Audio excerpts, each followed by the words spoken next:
আল্লামা দেলোয়ার হোসেন সাঈদী রাহিমাহুল্লাহ তার মতো একজন কোরআনের পাখিকে তারা পর্যন্ত নির্মম নির্যাতন করে করে মৃত্যুর কোলে ঠেলে দিয়েছে। আমরা তার জানাজা পর্যন্ত ঢাকায় করতে পারি নাই। এই দুঃখ এই কষ্টের প্রতিফলন 5ই আগস্ট ঘটেছে। তার প্রতিফলনের অংশ হিসাবে আপনাকে বাংলাদেশ ছাড়তে হয়েছে। আপনি আমাদের জানাজা করতে দেন নাই, আর মানুষ আপনাকে বিদায় নিতে দেয় নাই। আমাদের ঘর বাড়িগুলো বুলডোজার দিয়ে ভেঙে দেওয়া হয়েছে। আমাদের গরিব কর্মকর্তা কর্মচারীদের চাকরিগুলো শেষ করে দেওয়া হয়েছে। আমাদের ব্যবসা প্রতিষ্ঠানগুলোকে বন্ধ করে দেওয়া হয়েছে। আমাদেরকে 1 সেকেন্ডের জন্য অধিকার আদায়ের আন্দোলনে থামিয়ে দেওয়া যায় নাই। আমাদের এই দেশকে অঙ্গরাজ্য পরিণত করার জন্য 15.5টা বছর মূলত আমাদের উপর জুলুম করা হয়েছে। বাংলাদেশ জামাত ইসলামী জীবন বাজি রেখে সেই অঙ্গরাজ্য থেকে বাংলাদেশকে অর্থবহ স্বাধীন করে রাখার জন্য আমাদের নেতৃবৃন্দ ফাঁসির মঞ্চে গিয়েছে। আমরা সেকেন্ডের জন্য পালিয়ে যাই নাই। জুলাই এবং আগস্টের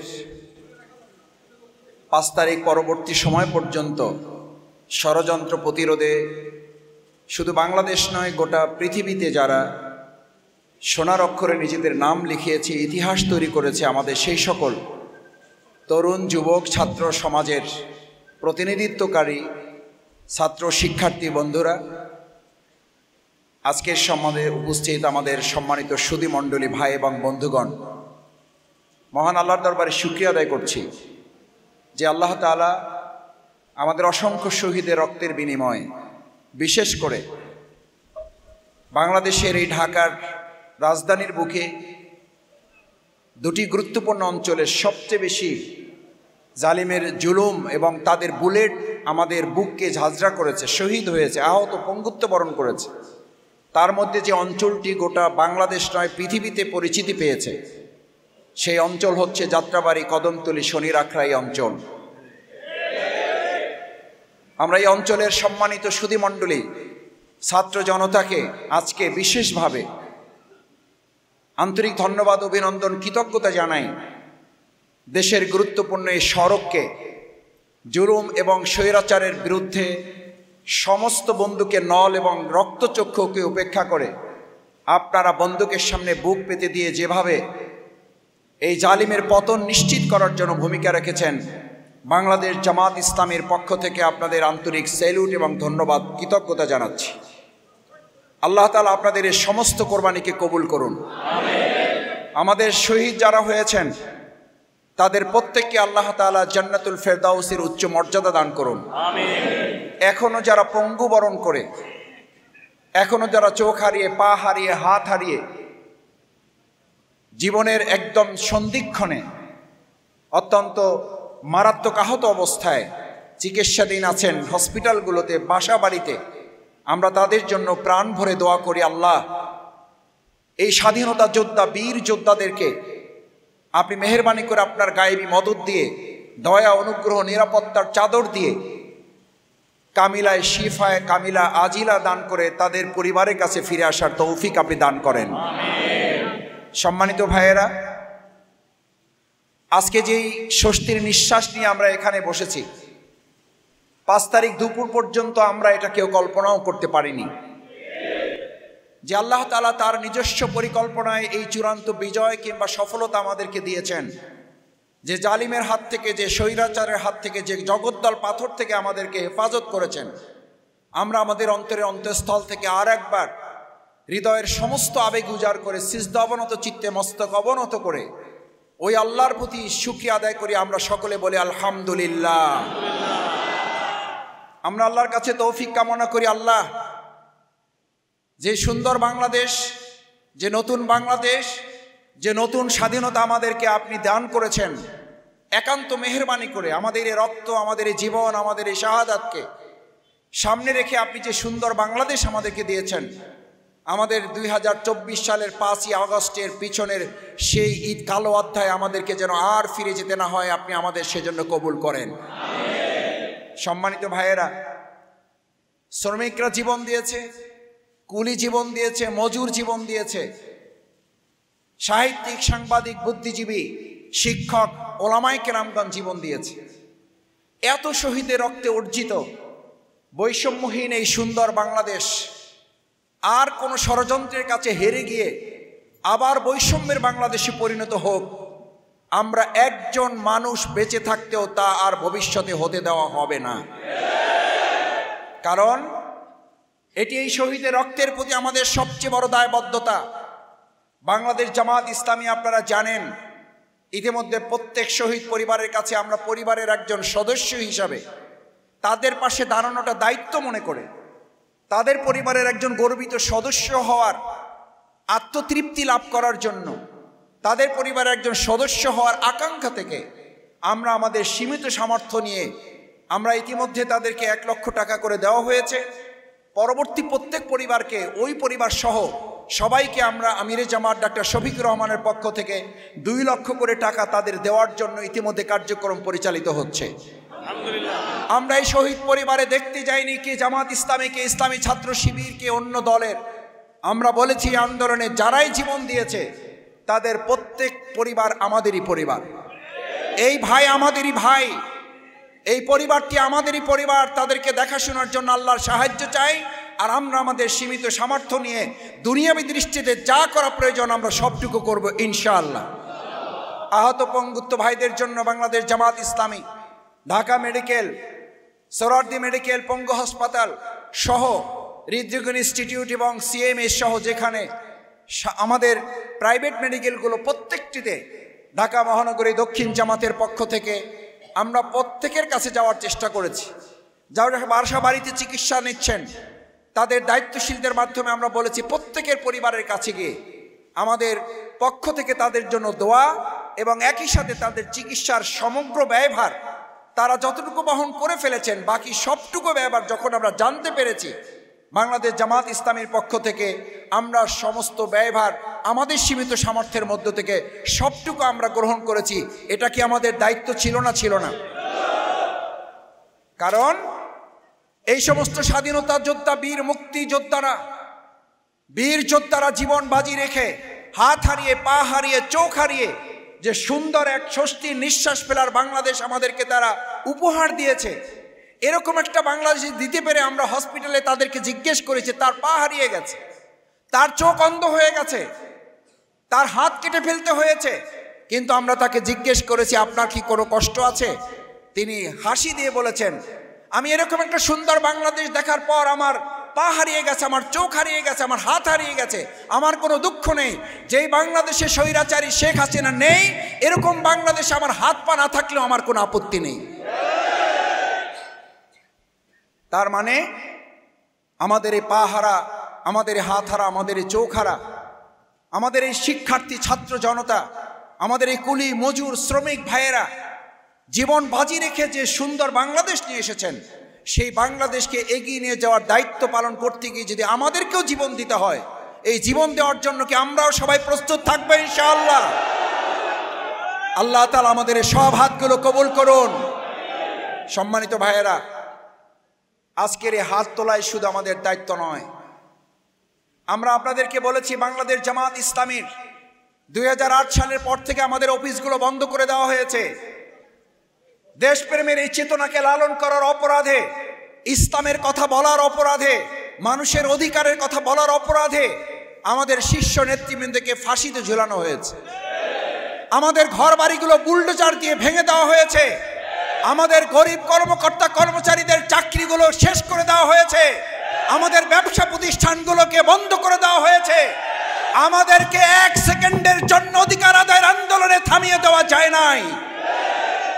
ভবিষ্যতেও আমাদেরকে মনে রাখতে হবে যে বা যারাই এই বৈষম্যহীন বাংলাদেশ গড়ার ক্ষেত্রে এদেশের জনগণ যে কাজ করবে, বাংলাদেশ জামাত ইসলামী, ইসলামী ছাত্র শিবির তাদেরকে পাশে রেখে তাদের সাথে থেকে আমরা সেই আন্দোলন সামনের দিকেও চালিয়ে যাব। কারণ এরকম একটি বাংলাদেশ গড়ার পিছনে যদি আবার নতুন করে কেউ চক্রান্ত করে, নতুন করে কেউ চাঁদাবাজির চিন্তা করে, নতুন করে কেউ টাকা পাচারের চিন্তা করে, নতুন করে ব্যবসা প্রতিষ্ঠানে কেউ হামলা করে, নতুন করে মানুষকে আবার যদি মজলুম বানানোর চেষ্টা করে, আমরা আবার সেই জীবন বাজি রাখার সিদ্ধান্ত নিয়ে অঞ্চলে আমরা ভূমিকা পালন করব। কেন? কারণ সম্মানিত ভাইগণ, আজকে যে বাংলাদেশের অন্তর্বর্তীকালীন সরকার দায়িত্ব পালন করছেন, তারা পরিষ্কার বলেছে এই দায়িত্ব পালন তারা করার জন্য আসেন নাই, বরং জনগণ, ছাত্র জনতা তাদেরকে আহ্বান জানিয়েছে। সুতরাং মানুষের ভোটের এবং ভাদের অধিকার আদায়ের জন্য যৌক্তিক একটা সময় নিয়ে আমরা আশা করি অপেক্ষাকৃত যৌক্তিক একটা সময়ের মধ্যে জনগণের ভোটের অধিকার নিশ্চিত করার পরিবেশ তৈরি করেই জনগণের নির্বাচনের একটা পরিবেশের মাধ্যমে নির্বাচিত সরকারের কাছে তারা ক্ষমতা হস্তান্তর করবেন। সেই পর্যন্ত জনগণ অপেক্ষা করার জন্য প্রস্তুত আছে না নাই? আছে। কারণ 15.5 বছর আমাদেরকে ভোট দিতে দেওয়া হয় নাই। শুধু ভোট দিতে দেওয়া হয় নাই বললে ভুল হবে। ভোট দেওয়ার চিন্তা করলেও তাকে আগে গ্রেপ্তার করে গুম করে ফেলা হয়েছে। ভোট দেওয়ার জন্য কেউ সিদ্ধান্ত নিলে তার ঘর বাড়িগুলোকে জ্বালিয়ে দেওয়ার সিদ্ধান্ত নেওয়া হয়েছে।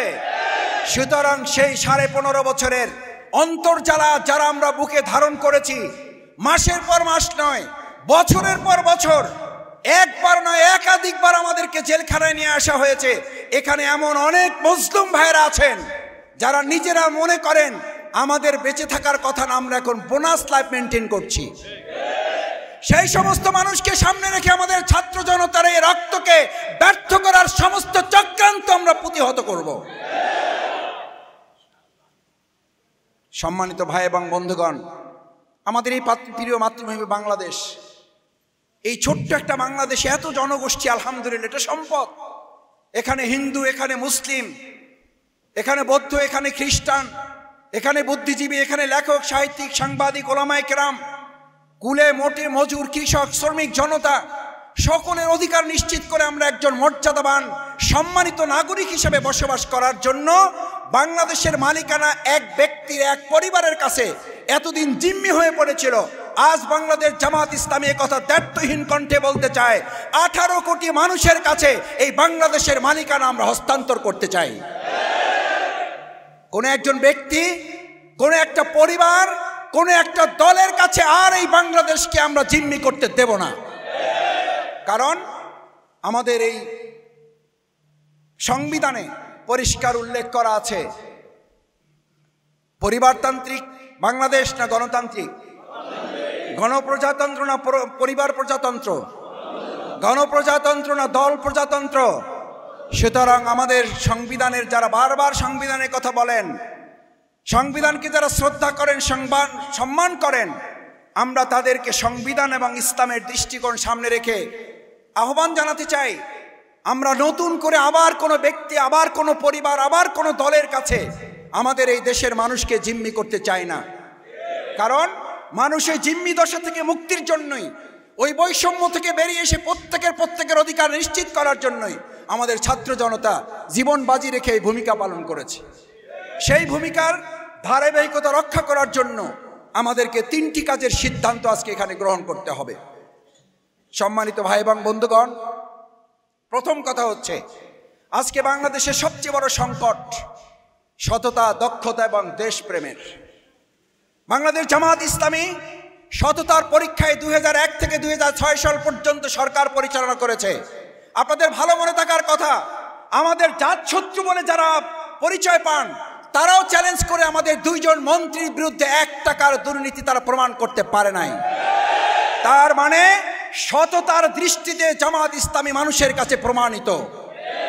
যোগ্যতার দৃষ্টিতে বাংলাদেশ জামাত ইসলামীকে মনে করা হতো, কেউ কেউ বলতেন বাংলাদেশ জামাত ইসলামীর নেতারা শুধু মসজিদ পরিচালনা করতে পারে, জামাত ইসলামীর নেতারা শুধুমাত্র মাদ্রাসা চালাতে পারে, শুধু ইমামতি করতে পারে, শুধু মিলাদ শরীফ পড়াতে পারে, শুধু কবর জিয়ারত জানাজা করতে পারে। কিন্তু বাংলাদেশ জামাত ইসলামীর তৈরি করা জনশক্তি সংসদ সদস্য হতে পারে, মন্ত্রণালয় পরিচালনা করতে পারে এবং সেটাকে মডেল করতে পারে। এই দক্ষতার প্রমাণ বাংলাদেশ জামাত ইসলামী দেশবাসীর কাছে রাখতে সক্ষম হয়েছে। আলহামদুলিল্লাহ, আলহামদুলিল্লাহ, আলহামদুলিল্লাহ। আল্লাহ আমাদের গর্ব অহংকার মাফ করুন। আল্লাহর একান্ত দয়া। আজকে বাংলাদেশের সবচেয়ে বড় সংকট সততা কিছুটা থাকলেও, যোগ্যতা কিছুটা থাকলেও আজ বিশ্বাস করা কঠিন কে এই দেশপ্রেমিক আর কে দেশদ্রোহী। কারণ আমাদের এই দেশকে অঙ্গরাজ্য পরিণত করার জন্য 15.5 বছর মূলত আমাদের উপর জুলুম করা হয়েছে।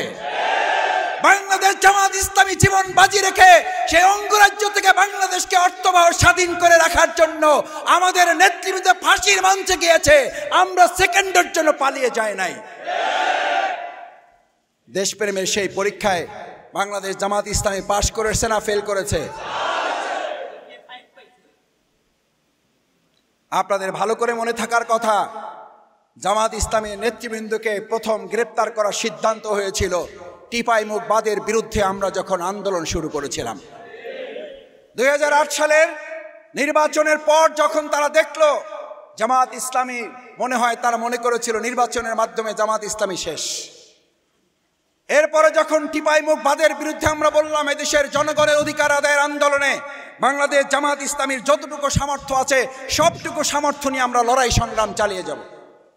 আজকে আমরা যে কথা বহু আগে বলেছিলাম সেই কথা আজকে ঢাকা বিশ্ববিদ্যালয়ের শিক্ষার্থী শুধু নয়, গোটা বাংলাদেশ ছাড়িয়ে বিশ্ব থেকে সেই আওয়াজ উঠেছে। এই ফেনী, নোয়াখালী, লক্ষ্মীপুর, কুমিল্লায় যে বন্যা হচ্ছে, এই বন্যার জন্য আমরা শুধু নয়, আমরা সেদিন বলেছিলাম আর আজকে গোটা বিশ্ব বলছে এই বন্যার জন্য প্রতিবেশী আধিপত্যবাদী সরকার 100% দায়ী। সেই টিপাইমুখবাদের বিরুদ্ধে কথা বলার পর তারা সিদ্ধান্ত নিয়েছিল জামাত ইসলামীকে ভালো রেখে বাংলাদেশে আধিপত্য বিস্তার করা যাবে না। আমাদেরকে গ্রেপ্তার করা হলো অন্যায়ভাবে, তাদের বিরুদ্ধে 71 সালের সেই মিথ্যা অপবাদমূলক সম্পূর্ণ অন্যায়ভাবে একটা বিচারিক হত্যাকাণ্ডের তারা প্রস্তুতি গ্রহণ করলো। আল্লামা দেলোয়ার হোসেন সাঈদী রাহিমাহুল্লাহ, তার মতো একজন কোরআনের পাখিকে তারা পর্যন্ত নির্মম নির্যাতন করে করে মৃত্যুর কোলে ঠেলে দিয়েছে। আমরা তার জানাজা পর্যন্ত ঢাকায় করতে পারি নাই। এই দুঃখ, এই কষ্টের প্রতিফলন 5ই আগস্ট ঘটেছে। তার প্রতিফলনের অংশ হিসাবে আপনাকে বাংলাদেশ ছাড়তে হয়েছে। আপনি আমাদের জানাজা করতে দেন নাই, আর মানুষ আপনাকে বিদায় নিতে দেয় নাই। আপনি বিদায় নিতে পারেন নাই, কারণ এটা আপনার হাতের কামাই। বাংলাদেশ জামাত ইসলামী 15.5 বছর বিরোধী দলে থেকেছে, আর আপনি ক্ষমতা ছাড়ার পর 15.5 সেকেন্ডও থাকতে পারলেন না। এমন কি উন্নয়ন করেছেন যে উন্নয়নের প্রতিফলে 15.5 সেকেন্ড বিরোধী দলে থাকার সক্ষমতা হারিয়েছেন? তার মানে হচ্ছে দল হিসাবে আপনারা জাতির উপরে জুলুম করার প্রতিদানে আপনারা পেয়েছেন। সম্মানিত ভাই এবং বন্ধুগণ, আমাদের সতর্ক থাকতে হবে, সজাগ থাকতে হবে, সচেতন থাকতে হবে, চোখ কান খোলা রাখতে হবে। বাংলাদেশ জামাত ইসলামী, এই দেশে জামাত ইসলামী সরকার প্রতিষ্ঠা করতে চায় না। জামাত ইসলামী কোরআন সুন্নাহর ভিত্তিতে ইনসাফ আইন পাশ করবো যে ঘর থেকে বের হতে পারবে। আলহামদুলিল্লাহ, বাংলাদেশ জামাত ইসলামীর কাছে এদেশের বোনেরা, মায়েরা যে নিরাপত্তার বেষ্টনী তারা পেয়েছে, ভিন্ন ধর্মাবলম্বীদেরকে তারা এতদিন ব্যবহার করেছে আমাদের উপরে হাতিয়ার হিসাবে। তাদের মন্দির উপাসনালয় তারা ভেঙে আগুন জ্বালিয়ে জামাতের উপরে চাপিয়ে দিতে, এটা এখন সেখানকার নেতৃবৃন্দ মুখ খুলতে শুরু করেছে। আমাদের মা বোনদের ইজ্জত লুণ্ঠন করার জন্য ইডেন কলেজের ছাত্রীবন্ধের মুখের ভাষ্য আজকে ভিডিওতে পাওয়া যায়। আমরা এই লজ্জা, এই ধিক্কার এই বাংলাদেশের প্রতি যারা আমাদের বোনদের, আমাদের মায়েদের, আমাদের নারীদের প্রতি করেছেন, বাংলাদেশ জামাত ইসলামী ইসলামী শাসন ব্যবস্থা এবং একটি জনগণের সরকার প্রতিষ্ঠিত করে আমরা আমাদের নারীদেরকে ইসলামের সেই পুরনো শাসন আমলের সোনালী অধ্যায় তাদেরকে আমরা সমুন্নত করব ইনশাআল্লাহ। অর্থনৈতিক ব্যবস্থায় তারা টাকা পাচার করেছে। আলহামদুলিল্লাহ, আজকে বাংলাদেশ জামাত ইসলামী জনগণকে সাথে নিয়ে এবং জনগণের সাথে থেকে জামাত ইসলামী যে বাংলাদেশ প্রতিষ্ঠিত করেছে। আওয়ামী লীগ শাসনের 15 বছর টাকা পাচারের প্রতিযোগিতা করেছে, আর আজকে বন্যার্থদের সহযোগিতা করার জন্য, দান করার জন্য প্রতিযোগিতা শুরু হয়ে গেছে। বাংলাদেশ জামাত ইসলামীকে এই আস্থা এবং বিশ্বাসের জন্য, ভালোবাসার জন্য অসংখ্য শহীদের রক্ত, বিশেষ করে ছাত্র জনতার এই রক্তের প্রতি আমরা কৃতজ্ঞতা জানাই যে মেহেরবানি করে তারা এই জীবন এবং সম্পদের বিনিময়ে সুন্দর একটা বাংলাদেশ প্রতিষ্ঠা করার জন্য তারা প্রচেষ্টা চালিয়ে যে বাংলাদেশ আমাদেরকে দিয়েছে, এটা আমাদের কাছে একটা আমানত স্বরূপ। এই আমানতের সংরক্ষণ করার জন্য একজন ইমানদার হিসাবে সর্বপ্রথম আমাকে মনে রাখতে হবে, ইমানদার যে ইসলামের সততা যার কাছে আছে, দেশপ্রেমের চেতনায় তিনিই সর্বপ্রথম উজ্জীবিত হতে পারেন। যিনি আল্লাহর হক আদায় করতে পারেন না তিনি মানুষের হক প্রতিষ্ঠিত করবেন, এটা অকল্পনীয়, অচিন্তনীয়, অসম্ভব ব্যাপার। আমি বহুবার বলেছি, আমরা বাংলাদেশ জামাত ইসলামী আল্লাহকে ভয় করে বিধায় আমাদেরকে আর নতুন করে কেউ চোখ রাঙানি দিবেন না। বাংলাদেশ জামাত ইসলামী ভয়ের রাস্তা পার করে 15 বছর আমরা রাস্তায় হেঁটেছি। আমরা তখনও বারবার বলেছি আমাদেরকে এক আল্লাহ ছাড়া ভয় দেখিয়ে কোনো লাভ নেই, কারণ যারা আল্লাহকে ভয় করে তারা দুনিয়ার আর কোনো কিছুকে ভয় করে না। সুতরাং আমরা স্পষ্ট করে বলতে চাই, সম্মানিত এলাকাবাসী, কদমতলী, যাত্রাবাড়ি অঞ্চলের সুধীমণ্ডলী, এই অঞ্চলকে নিরাপদ বেষ্টনীর মধ্যে রাখার জন্য বাংলাদেশ জামাত ইসলামী আগামী দিনে এই অঞ্চলের মানুষকে সামনে রেখে এখানকার মসজিদ, মক্তব, মাদ্রাসা, শিক্ষা প্রতিষ্ঠান, উপাসনালয়, সমস্ত সেক্টর, ব্যবসা বাণিজ্য, চাকরি ক্ষেত্রে যদি আমরা একটা সুসমন্বিত সমাজ বিনির্মাণের জন্য আপনাদেরকে সাথে নিয়ে কাজ করতে চাই, আমরা কি সবাই সেটার জন্য রাজি আছি ইনশাআল্লাহ? সবাই কি রাজি আছি ইনশাআল্লাহ? সম্মানিত ভাইয়েরা, বাংলাদেশ জামাত ইসলামী ব্যক্তির জন্য ক্ষমতার প্রয়োজন নেই, আমাদের প্রয়োজন ইসলামকে ক্ষমতায় নেওয়া। আমাদের প্রয়োজন জনগণের ক্ষমতা জনগণের হাতে পৌঁছে দেওয়া। আমাদের প্রয়োজন জনগণের মালিকানা জনগণের কাছে পৌঁছে দেওয়া। আসুন সেই জনগণের ক্ষমতা জনগণের কাছে পৌঁছে দেওয়ার জন্য এবং ইসলামকে ক্ষমতায় নিয়ে মানুষের অধিকার প্রতিষ্ঠা করার জন্য, জনগণের একটা ইনসাফপূর্ণ সমাজ, কল্যাণমূলক রাষ্ট্র প্রতিষ্ঠার জন্য আমরা আমাদের এই শহীদদের রক্তের প্রতিশোধ গ্রহণ করার অংশ হিসাবে ইতিবাচক পদ্ধতিতে, তারা অন্যায়ের প্রতিযোগিতা করেছে, আমরা ন্যায়ের প্রতিযোগিতা করব। তারা পাচার করেছে, আমরা অর্থের সমৃদ্ধি ঘটাবো। তারা ব্যবসা বন্ধ করেছে, আমরা ব্যবসায় সমৃদ্ধি নিয়ে আসবো। তারা প্রতিষ্ঠানগুলোকে ধ্বংস করেছে, আমরা প্রতিষ্ঠানগুলোকে নতুন করে সমৃদ্ধ করবো ইনশাআল্লাহ। আল্লাহ আমাদের তৌফিক দান করুন। আসসালামু আলাইকুম ওয়া রাহমাতুল্লাহি ওয়া বারাকাতুহু।